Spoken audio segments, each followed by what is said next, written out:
अमेठी कस्बे के ककवा रोड स्थित रेलवे क्रॉसिंग के ऊपर फ्लाईओवर बन जाने के बाद रेलवे क्रॉसिंग पर पूरी तरह से बंद कर दिया गया है।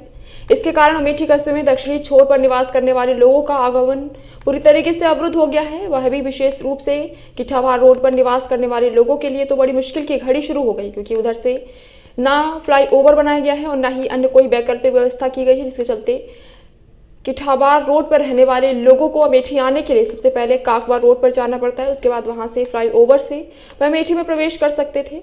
ऐसे में जब रेलवे क्रॉसिंग को बंद किया जा रहा था तो रेलवे लाइन के दक्षिण निवास करने वाले लोगों और रेलवे लाइन के उत्तर फ्लाईओवर के नीचे बसने वाले व्यापारियों के द्वारा इसका विरोध भी किया गया था।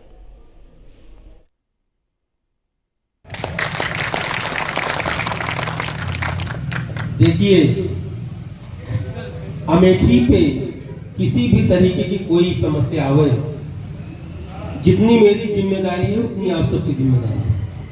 हम सब एक होकर के खड़े हो जाए। और एक चीज का आपको और ध्यान देना पड़ेगा, आपका काम बिगाड़ने के लिए जो लोग अनर्गल प्रलाप करते हैं, हमारे में से कुछ लोग वहीं बैठ के ताली बजाते हैं, इससे आपका काम बिगड़ सकता है। जब मैं वहां दिल्ली पहुंचा तो मुझको सफाई देनी पड़ी कि ऐसा कुछ नहीं। वहां लोगों ने बताया, व्हाट्सएप फेसबुक का जमाना है, कुछ जाता है लोग बताए कि बड़े लोग वो है, गुस्से में है और ये विरोध में है, ये है वो है। और एसडीएम को एक ज्ञापन दिया गया था।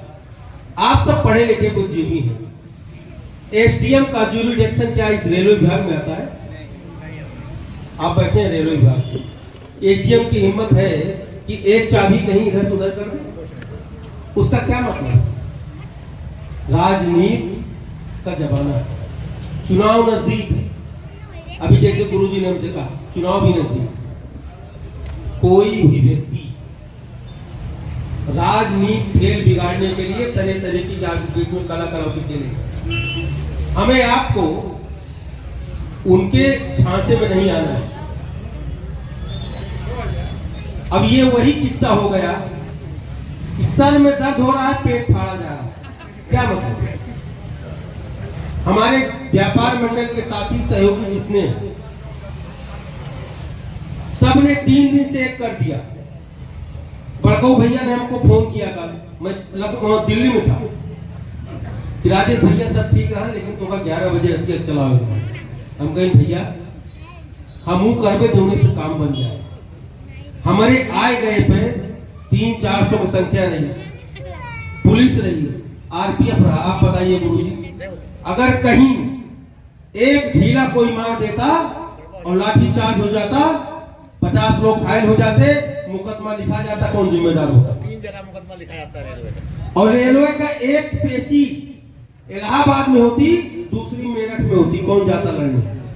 रेलवे के ही विवाद में आपने क्रॉसिंग बंद करवाया था, मेरे ऊपर मुकदमा लिखा गया था। जिस दिन राधे श्याम की भीड़ थी, मैं रेलवे की पुलिस कस्टडी में बंद था। अब कैसे मैं आया था भीड़ में वो मैं जानता हूं। मेरे अकेले के ऊपर मुकदमा लिखा गया था और मैंने खुद उसको झेला और उसको किसी और का नाम नहीं आने दिया। बिजली आंदोलन में जितने मुकदमे लिखे गए सबको खत्म करवाया, किसी व्यापारी का, किसी अमेठी के नागरिक का नाम नहीं आने दिया। कोई गया? आज से 20 साल पहले हमारे सुरेश चाचा के पुत्र सत्तू पनीर वाले, इनका मुकदमा आज तक पेंडिंग पड़ा है, झूल रहे हैं, जबकि कुछ नहीं हुआ। हमारे में तो पीएससी गाय हुई थी, कोतवाल का सर फटा था, कौन व्यापारी जेल गया बताओ? मैं हमारी नैतिक जिम्मेदारी है कि आपके सर बवाल आए बिना बवाल को टाल देना, ये हमारी नैतिक जिम्मेदारी।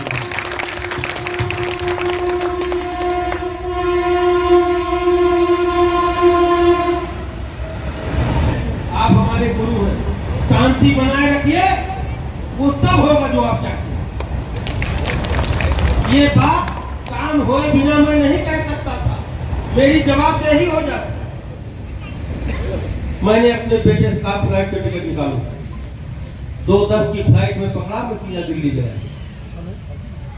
हमने बैठ के तब्दील उनको बताया, कहा दीदी ऐसा ऐसा मामला है और हमारे यहाँ की बच्चियां पढ़ने जाती हैं, बच्चे आते हैं, अमेठी 2 भागों में बढ़ जाएगी।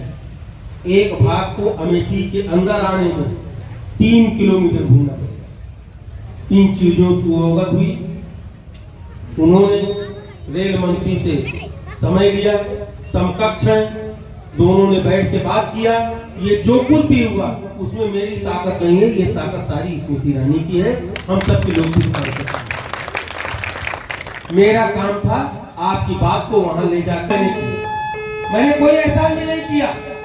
मुझको भी मुन्ना बरनवाल के यहाँ शादी विवाह में आना पड़ता, दुख गम में आना पड़ता।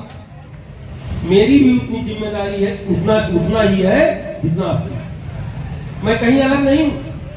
लेकिन मित्रों, मैं एक चीज से आज आप लोगों को होशियार कर देना चाहता हूं कि आप लोग संगठित रहो, आपका कोई काम नहीं रुकेगा।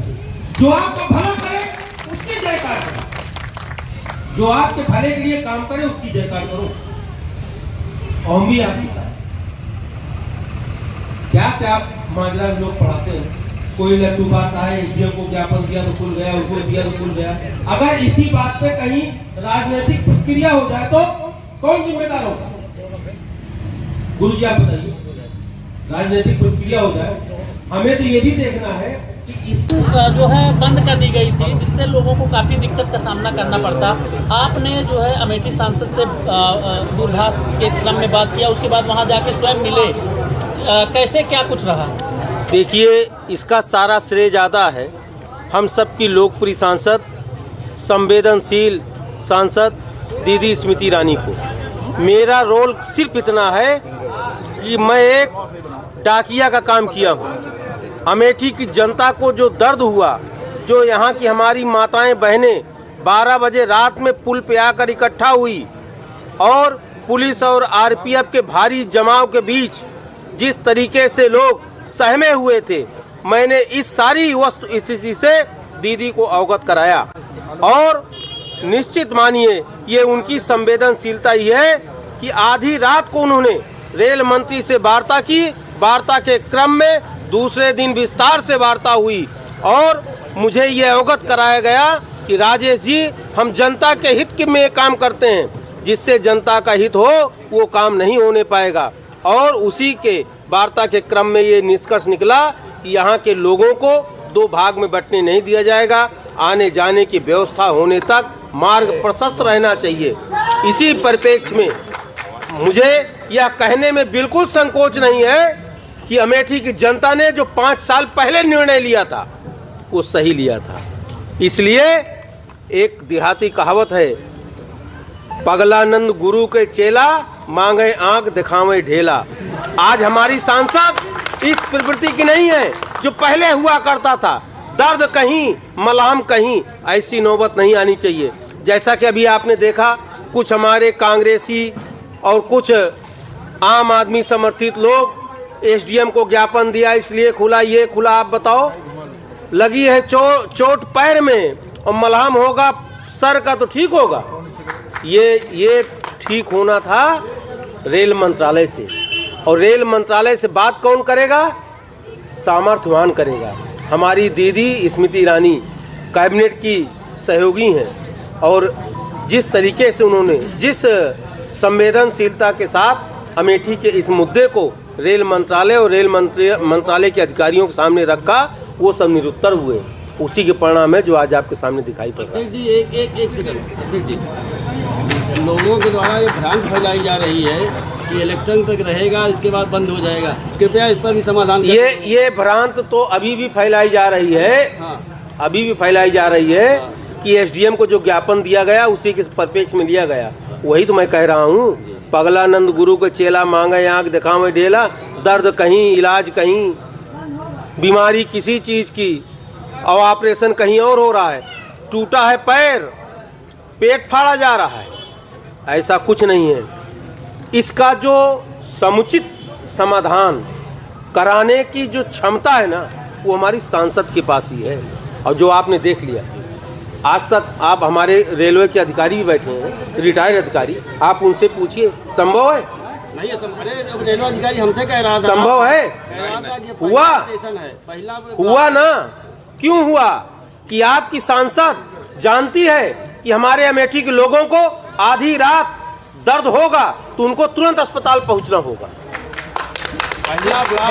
तुरंत पहुंचना होगा। इसी को ध्यान में रखते हुए और आप लोगों के आवागमन को सुगम बनाने के लिए आप बताइए 516 करोड़ का रिंग रोड पास हो गया ना, हुआ? इतना बड़ा प्रोजेक्ट पास हुआ है। फ्लाईओवर ये जो कांग्रेस के समय में ये टेंडर हुआ था ना, एनओसी जिला प्रशासन ने दिया था ना। तो भैया भ्रांति फैलाने वालों का एक ही उपाय है कि आप लोग गलत लोगों के साथ इकट्ठा होकर ताली बजाना बंद कर दो। जहां से आपको दर्द में आराम हो रहा है वहां आप